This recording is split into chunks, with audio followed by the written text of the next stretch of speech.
Praise you, Jesus. Praise you, Holy Spirit. I will praise you till I die. El Shaddai. Praise God. Hallelujah, hallelujah. Sa ngalan ng Ama, ng Anak at ng Espiritu Santo. Amen. Banal na Diyos, dakilang Amang nasa langit, Ikaw ang aming dakilang Yahweh El Shaddai, ang Diyos na mabuti, ang Diyos na patuloy kaming ginagabayan at pinapatnubayan. Ikaw ang Diyos na kailan may di nagkulang. Ikaw ang Diyos na nagmamahal sa amin. Parangalan ang pangalan mo. Karapat dapat ka sa aming paglilingkod, sa aming pagsamba. Kaya nais ka namin, Panginoon, na makatagpo sa lugar na ito.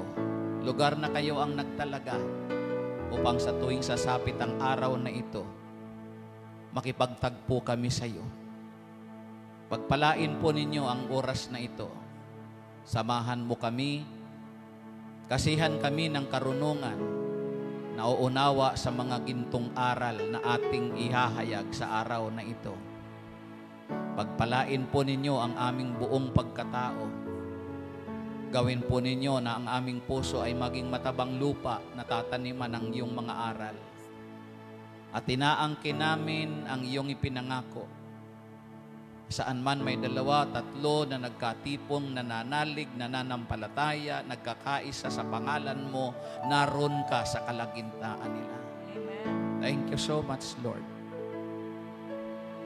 You are here your presence is in the midst of us. Touch your people once again, Father God. And we bless your name. We magnify your holy name. We claim answered prayer kami ngayong araw. For you alone, I give you back all the glory. In Jesus' matchless name, the name of the Father, the Son, the Holy Spirit, purihin ang Panginoon.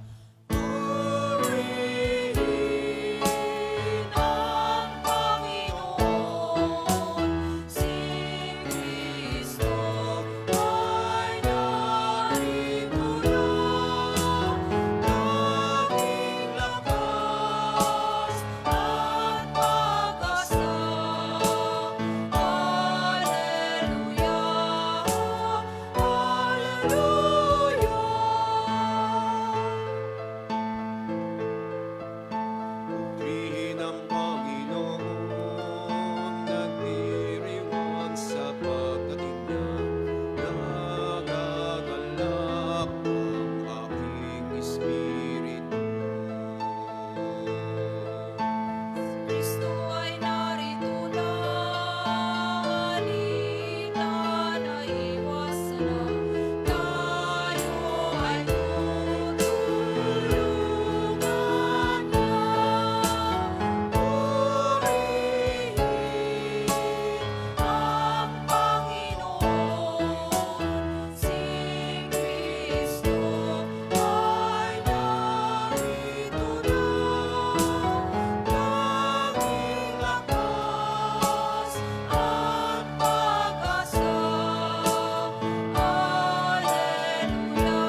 Magandang araw mga kapatid. Magandang araw. Magandang araw po, Brother Paul. Angkinin natin na habang ating pinapakinggan ang mabuting balita, samahan tayo ng Diyos. Amen. Handa kayong makinig? Amen. Buksan natin ang ating puso in our Bible, in the book of Titus chapter 3, verses 1 to 3. Remind the people to be subject to rulers and authority, to be obedient, to be ready to do whatever is good, to slander no one, to be peaceable and considerate, and always to be gentle toward everyone. At one time, we too were foolish, disobedient, deceived and enslaved by all kinds of passions and pleasures. We live in malice and envy, being hated and hating one another. Let's clap our hands for the good news. Sa ating sariling wika, sa sa aklat ni Tito, Kabanata 3, talata 1 hanggang 3. Paalalahanan mo ang mga kapatid na magpasakop sa mga pinuno at may kapangyarihan.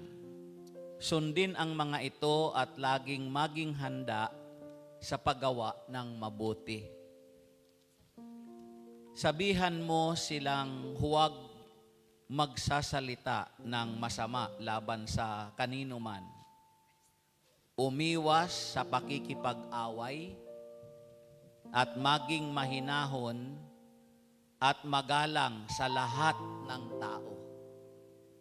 Noong una, tayo rin mismo ay mga hangal.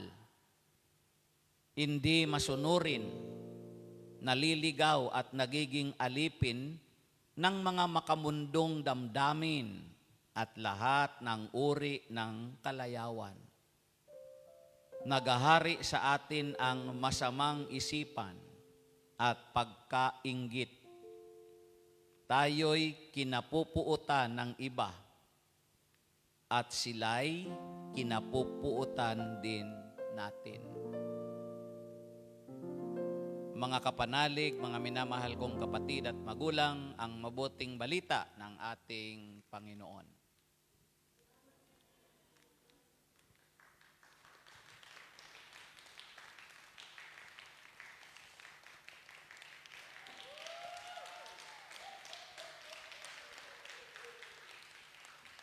Palihim po ba ang Diyos pag nagbigay biyaya? Ha? Hindi. So, wag palihim ang palakpak nyo. Pagalakin nyo ang inyong papuri sa Diyos. Yung masaya. Hindi lang yung palakpak, yung pumapalakpak, maging masaya. Galaw-galaw para malayong pumanaw. No? Galaw-galaw, galaw-galaw. Ang galaw-galaw kontra panaw.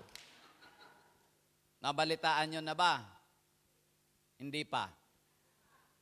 Na ang pagkamasayahin, nagpapabuti sa katawan. Pag nagpapabuti sa katawan, di ang ibig sabihin yan, binibigyan tayo ng kalusugan kapag ka masayahin. And kabalinto na nun, ang pagkamalungkotin naman ay unti-unting namamatay. Saan kayo mamili? Sa magandang buhay. Di ba? Sa maganda sa buhay o sa magandang kalusugan? Both. O sa madaling mamatay? Saan ang pipiliin nyo? Okay, Maganda kung sa at magandang masayahin. buhay, nagpapaganda sa buhay, sabihin mo sa katabi mo, kung gayon, Kung gayon, anong gagawin natin? anong gagawin natin? Tumambling. Parang nag-isip pa yung katabi mo. Masaya, masaya. Ganda, no? Pagkatanong sa katabi niya, sa akin lumingon. Sige po, kayo po ay pwede nang bumati sa katabi. Nagmamadali po ba kayo? Hindi naman. Kamayan yung katabi mo, sabihin mo, katabi, Katabi, alam mo bang alam mo bang ako'y pinagpala ako'y pinagpala ngayon? ngayon? Tanungin mo kung bakit. Bakit? Anong sagot? Hindi. Anong masaya? Sabihin mo, kasi Kasi, katabi kita. katabi kit. Wala man akong katabi. O hindi talaga pumalakpak.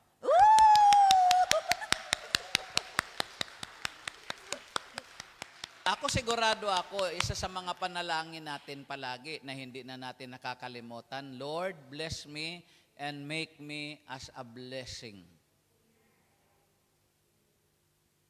Hindi siguro nyo yun ipinanalangin. Tagalogin ko. Panginoon, pagpalain mo ako, Lord, gawin mo ako ngayong pagpapala sa iba. Siguro yun ang ipinapanalangin nyo rin ba yun? Kaya nga, pinagpala yung katabi mo ngayon eh. Kasi pagpapala ka sa kanya ngayon. Yan, sige, pwede na po kayong lumugar. Lumugar. Lumugar. Lumugar ka na kung saan mo gustong lumugar.